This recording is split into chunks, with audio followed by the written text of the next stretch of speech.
नमस्ते किसान भाइयों, मैं आपको मेरा वेस्ट डिकम्पोजर और गोकृपामृतम का अनुभव आपसे शेयर करना चाहता हूँ। अभी ये जो आप फील्ड देख रहे हैं, देखिए ये वाला जो फील्ड है, इसमें मैंने गोकृपामृतम और वेस्ट डिकम्पोजर का इस्तेमाल किया है और यहाँ पे मैंने हल्दी का प्रोडक्शन लिया था।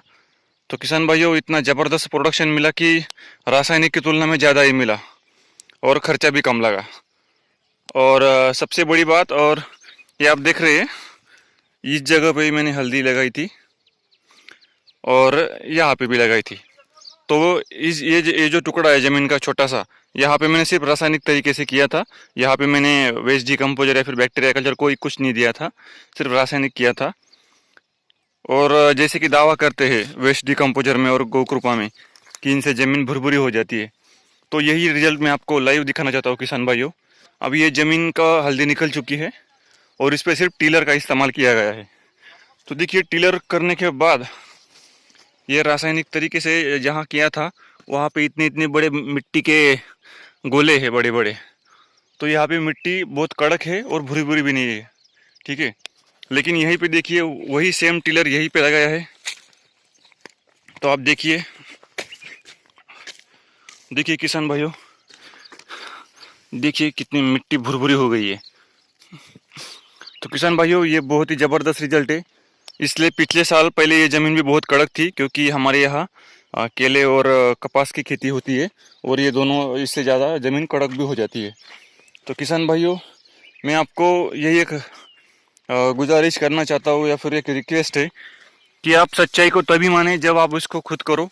मैंने तो मेरा एक्सपेरिमेंट बता दिया और मुझे काफ़ी अच्छा रिजल्ट मिला और तसल्ली भी हो गई। देखिए, पूरी ज़मीन भुरभुरी हो गई और ये चमत्कार से कम नहीं है किसान भाइयों, क्योंकि हमें 2 बार रोटावेटर चलाना पड़ता था, तभी ज़मीन थोड़ी बहुत नरम होती थी।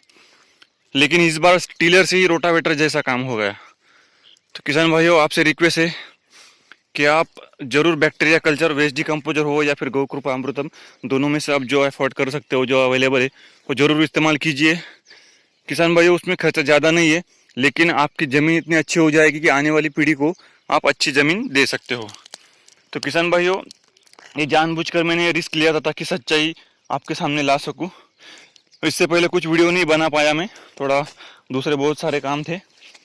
लेकिन मैं आपसे ये की चैलेंज करता हूँ कि आप खुद करके देखिए, तभी आपको सच्चाई का पता चलेगा। देखिए दोनों में कितना ज़मीन आसमान का फ़र्क है। देखिए यहाँ पे घास भी बहुत उगी थी, इस जगह देखिए दोनों मिट्टी में ज़मीन आसमान का फ़र्क है।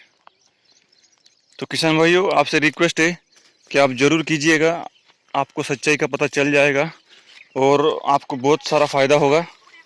इससे ज़मीन बदलती है, मैं गारंटी के साथ बोलता हूँ, इसमें फेल्योर आ ही नहीं सकता। लेकिन कोशिश ये कीजिए कि महीने में कम से कम 2 बार तो छोड़ सकते हैं।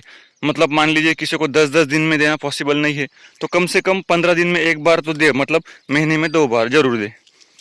और उसको इसकी निरंतरता बनाए रखें, क्योंकि आप रेगुलरली नहीं डालोगे तो मतलब आपको रिजल्ट उतना खास नहीं मिलेगा। फिर ज़मीन को हमारी आदत डालनी पड़ेगी, तो आपकी ज़मीन पूरी भुरभुरी हो जाएगी और आपका खेती का बहुत सारा खर्चा कम हो जाएगा।